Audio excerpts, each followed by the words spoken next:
गाड़ी फिर कोई खेत में नहीं चली, हम खुद दे लिए किस्त हम दिए तो फिर हम गाड़ी काहे चलवाए। दारू पी वेखले रोड रुपया इकट्ठे कर ले जाते। झूठ ना बोलो जीजा। अरे यार तो बबलू बुझियो कितने इकट्ठे कर ले 100-150 रुपया ले ले संग रहते तो 100-150 ले ले तो तकलीफ ही ना होए। और 10-20 हजार ले लेते जितने रुपया आ देंगे आधे तुम लुटा। सुनो बेटा लाल 5000 रुपया दे हमें, गोरे लाल मौजूद है, हमने वो रुपया ट्रैक्टर में लगाई दे। जी दिन तो ट्रैक्टर आओ बाद दिन तो पहले 1 क्वार्टर पियो जा तो अब 4 पिए जा। तुम 20 पिए थे। हाँ अब मरन लगे बाद दिन बताइए तुम्हारे। मरन लगे तो हमें मरन दो सब जने, बस बात मरन दे जो तो तुम सुनवा के रहेगा बस मरन दो। हमें बात किस्म खाई रहे हम की एक से ज्यादा या ज्यादा 1.5 हम वक्त भूरत लो मतलब छोड़े बिल्कुल नहीं। डीजल डरवाओ जा रुपया उन्हें देते, अगर हम 1 रुपया ले तो हैं तो तुम पे कह सकते। अच्छा रुपया कोई लेता ही नहीं, हिसाब मिलता ही नहीं, ट्रैक्टर को रुपया पता नहीं कहाँ जाता ही है। जितनी मशीनें आई वे तो हमने खुद खरीदी, बाम तक रुपया नहीं तुम्हारा लगवाओ, सर्विस वही तो हमने कराई, सब तो हम ही कराए, खर्चा और बढ़वाए लो। अब गोरे लाल आए जाए फिर बतात ऐसे ही दुकान करवाई बात आप लिया लई बहु दारू में चली गई उधारी में चली गई। तुम कोई चीज को करवाओ तुम तो कोई हिसाब ही नहीं दे पात, ऐसे ही काम कर आओ। और तो बातें खत्म कर, तुम गोरे लाल सौंप दो भैया, हम ना चला हम क्या गोरे लाल के सौंप दें और तुम फिर का हुई है। हम तो हिसाब ही मांगत, हिसाब ही नहीं दे पात है तो कोई का करे। क्या बबलू मम्मा हमने कहीं गाड़ी चलाए जब करने आओ जब चलोगे तो करने, तुमने की अगर गाड़ी चले है तो ही कोई ड्राइवर करनी कही थी। हाँ ही कोई तो हमने बबलू कह दी। हाँ बबलू था सब तुम्हें जानकारी है, हिसाब को हमारे का जानकारी, बबलू का हिसाब पैसा तुम ले बबलू का, हम कहाँ ले रुपया। अब बे लेत नहीं और बबलू मम्मा लेत नहीं, कहाँ रुपया जात। हमने 2 दिन गाड़ी चलाई, जीजा आप चले गए काम था, 2 दिन की हमने पैसा तुम्हें बताने के लियो, 2 दिन के पैसा हमने तुम्हें तुरंत बताए। हमारे गोरे लाल ने बताओ कि हमने 4200 रुपया कमाए, अबे लोटावेटर में लग गए।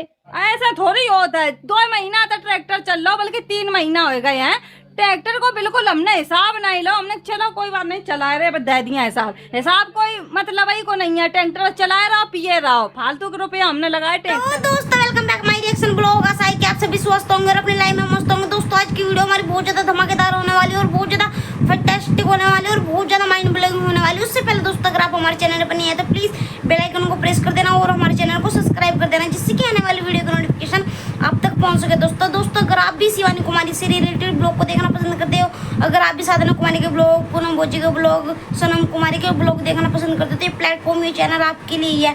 तो दोस्तों अभी जाइए और हमारे चैनल को सब्सक्राइब कीजिए, जिससे कि आने वाली वीडियो की नोटिफिकेशन आप तक पहुंच सके। दोस्तों आज का ब्लॉग आया था, उसमें शिवानी दीदी ने पहले नॉर्मल ब्लॉग दिखाया और फिर बाद में जो भयानक लड़ाई हुई ना जीजा के साथ, आखिर क्या कारण था कि शिवानी दीदी की लड़ाई हुई, आखिर क्या बात हुई थी ऐसी कि शिवानी दीदी को अपने जीजा के साथ बहस करनी पड़ी, आखिर ऐसा क्या हो गया था कि गोरेलाल भैया को अपने घर पर बुलाना पड़ा, क्या रीजन था गोरेलाल भैया को घर पर बुलाने का और इतनी भयंकर लड़ाई होने का।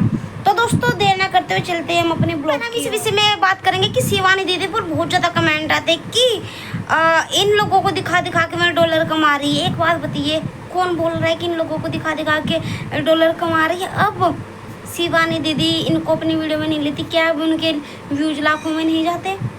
बताइए आप लोग जो बोलते हो कि शिवानी दीदी इन्हें दिखा के डॉलर कमा देती, ऐसे ही ये बोलती है या आप लोगों की ही बोली है, बोलते हैं इनके पड़ोसी शिवानी दीदी के कि हमारे घर को दिखा के तो इन्होंने घर बना लिया, हमारे घर को दिखा कर तो बिग बॉस में चले गई, हमारा घर दिखा कर तो 3-4 घर बना लिए, हमारा घर दिखा कर तो इन्होंने कार ले ली और अब इनका ही घर दिखा कर वे अपना नया घर, जो पुराना घर था ना वो सेटअप कर रही है, वहाँ टाइल वगैरह लगा रही है, इनका घर दिखा के लगा रही है, क्योंकि शिवानी दीदी तो उनको 4-5 महीने से ब्लॉग में नहीं ले रही।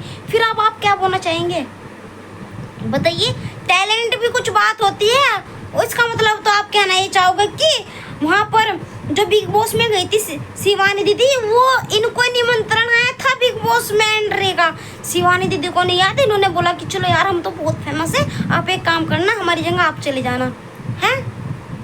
कैसे हो यार, क्यों आप शिवानी दीदी के पीछे पड़े रहते हो, हमेशा क्यों नेगेटिव कमेंट करते रहती हो? आप 4-5 लोग ही हम जानते जो कि अलग अलग आईडी से बदल के जो कमेंट करते हो। 1% हमेशा पॉजिटिव बोलती है शिवानी दीदी की ऑडियंस, लेकिन 1% ऑडियंस जिनको चुगल मची रहती है कुछ ना कुछ बोलने की, हाँ इनके बारे में नेगेटिव बोलेंगे तो ऑडियंस का ध्यान इनकी तरफ जाएगा, इनकी ऑडियंस को बहकाएंगे, इनकी ऑडियंस को कुछ तो कुछ बोलेंगे तो इनकी ऑडियंस भड़केगी और शिवानी दीदी का नाम जितना भी गिराने की आप कोशिश करोगे इतना ही शिवानी दीदी का नाम ऊंचा उठेगा। आप कुछ नहीं कर सकते, आप कितने षड्यंत्र चलो, इनके पड़ोसी ने षड्यंत्र रच के कुछ नहीं कर पाई, इतना बुरा भला बोला शिवानी दीदी को। लेकिन शिवानी दीदी की जो पॉजिटिविटी बनाई हुई है, उन्होंने जो अपनी अच्छी छवि बनाई हुई है और अपने गाँव को इतना अच्छा दिखाया हुआ है ना, तो शिवानी दीदी की जो ऑडियंस है ना वो दिल से कनेक्ट है। तो शिवानी दीदी की ऑडियंस की जो डोर है दिल से दिल तक है, आप कुछ भी नहीं कर सकते। अगर आप शिवानी दीदी के लिए एक बोलोगे ना तो शिवानी दीदी की ऑडियंस हमेशा तट पर खड़ी रहती है। और क्या बोलती है आप लोग कि ये इनको ज़बरदस्ती लेती थी। अरे हमने पीछे के ब्लॉग देखे जिसमें कि ये इनके पड़ोसी क्या कहते थे कि अरे शिवानी तुमने भी 3 दिन से लिया, तुमने भी 4 दिन से ब्लॉग में नहीं लिया, हमको ब्लॉग में ले लीजिए। क्यों ज़बरदस्ती आप करते थे शिवानी दीदी के साथ कि मैं ब्लॉग में ले लीजिए, मैं ब्लॉग में ले लीजिए। इनको पता था शायद कि आगे जाके हम ब्लॉग बनाएंगे और हमारी फेस वैल्यू बनेगी तो आगे हमें जाकर प्रॉब्लम नहीं होगी। यही कारण था इनका बार बार ब्लॉग में बोलने का कि हमको ब्लॉग में ले लीजिए, हमको ब्लॉग में ले लीजिए, हमको ब्लॉग में ले लीजिए। और आप बोलते हो कि इनको शिवानी दीदी इनको ज़बरदस्ती लेती थी। अरे ये खुद ही आना चाहते थे ब्लॉग में। देखो मामा जी की लड़की थी जो शिवानी दीदी के, वो उनको शर्म आती थी, ब्लॉग में नहीं लेती थी। लेकिन शिवानी दीदी ने भी उनको ज़बरदस्ती नहीं किया क्योंकि उनको पसंद नहीं था। लेकिन ये तो ज़बरदस्ती, अरे 3 दिनों के आपने मेरे को ब्लॉग में नहीं दिया, हमको ब्लॉग में ले लीजिए। तब आप कहाँ थे यार? क्यों आप शिवानी दीदी के पीछे पड़े हो आप लोग? शिवानी दीदी ने बताया कि आज हमारे जीजा के साथ लड़ाई हो चुकी है। दोस्तों बहुत भयंकर वाली लड़ाई हुई। लड़ाई का कारण क्या था? उनके जीजा का जो ये शराबीपन है ना, जो ये बिल्कुल भी दूर नहीं जा रहा, जिसकी वजह से उनको कुछ भी काम पकड़ाइए उसमें असफल हो जाते हैं। उनको कुछ भी दीजिए उसमें असफल हो जाते हैं। उनको दुकान खोल के दी, दुकान का आज तक कुछ हिसाब नहीं दिया। अगर दुकान चलती थी तो क्या करते थे? दारू पीने लगते थे। यार आप दारू क्यों पीते हो यार? ये स्वास्थ्य के लिए हानिकारक होती है जीजा जी, प्लीज़ ऐसा मत कीजिए, किया करिए। और अगर इनके बच्चे इनको रोकते हैं तो इनको गाली गलौज करती। अगर वहाँ पर सुमन दीदी इनको रोकते इनको गाली गलौज करती। अगर शिवानी दीदी इनको बोलते कि ऐसा मत करिए जीजा तो बोले कि हम तो मरेंगे। अरे यार क्या बोलना चाहते हो यार? क्यों अपनी आप फैमिली को नहीं देख रहे हो जीजा जी? क्यों नहीं देख रहे हो? और एक बात बताइए, जब आपको कुछ भी बिजनेस खोल के दे शिवानी दीदी, आप उसको करते क्यों नहीं है? आपको दारू पीनी है, आराम से पी लो, एक पी लो, ठीक है। वैसे तो स्वास्थ्य के लिए हानिकारक होती, नहीं पीनी चाहिए। अगर नहीं रह जा रहा तो आप पी लो, लेकिन हमेशा पॉजिटिविटी बना के रखिए। हम हर एक चीज़ सोचिए कि शिवानी दीदी पागल है जो इतना कुछ करती है आप लोगों के लिए। ऐसे शिवानी दीदी आप लोगों का ख्याल रखती है ना, ऐसा कोई आपको मिलेगी नहीं। सारी ध्यान रख लेना जीजा जी। और जिस तरह से आपके लिए बिजनेस पे बिजनेस खोल देती है शिवानी दीदी, आपके लिए बिजनेस के लिए उन्होंने दुकान शॉप करवाई, लेकिन आप पे वो नहीं चली, आपने उसको घाटे में कर दिया। वहाँ पर आप दारू पीते थे। बताइए, आप शिवानी दीदी को बिल्कुल भी सामान दे देते तो वो आपकी बंद हुई, तो फिर इधर फिर शिवानी दीदी ने आपको ट्रैक्टर दे दिया तो आप ट्रैक्टर का पूरा हिसाब नहीं दे रहे हो, ऊपर से दारू ज़्यादा पीने लगे हो। अरे आपको तो करना चाहिए काम की। देखो हमारी साली हमारे लिए इतना कुछ कर रही है, लेकिन आपको तो दारू से मतलब है। कौन इतना करता है किसी के लिए?